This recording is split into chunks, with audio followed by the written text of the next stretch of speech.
ജീവന്റെ നിലനിൽപ്പിന് ഒഴിച്ചുകൂടാനാവാത്ത പ്രകൃതി വിഭവമാണ് ജലം.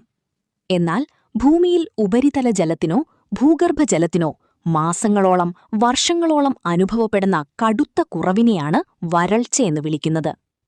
പ്രകൃതി ദുരന്തങ്ങളിൽ വെച്ച് ഏറ്റവും ഭയാനകമായ ഒന്നാണിത്.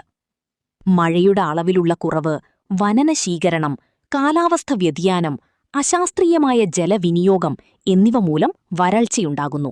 കാർഷിക തകർച്ച, കുടിവെള്ളക്ഷാമം, ആവാസവ്യവസ്ഥയിലെ തകർച്ച, രോഗങ്ങൾ എന്നിവ വരൾച്ചയുടെ പ്രത്യാഘാതങ്ങളാണ്. ഇതിന് പരിഹാരമാർഗങ്ങളുമുണ്ട്. മഴവെള്ള സംഭരണം, വനവൽക്കരണം, അമിതമായുള്ള ഉപയോഗം തടയൽ, തടയണകൾ നിർമ്മിക്കുക തുടങ്ങിയവ വരൾച്ചയെ നേരിടാൻ സഹായകരമായ കാര്യങ്ങളാണ്. ഇതിന് നമ്മൾ ഓരോരുത്തരും പങ്കാളികളാകേണ്ടത് ഈ കാലഘട്ടത്തിന്റെ ആവശ്യമാണ്. ജലം ജീവാമൃതമാണ്. അത് സംരക്ഷിക്കേണ്ടത് നമ്മുടെ ഓരോരുത്തരുടെയും കടമയാണ്.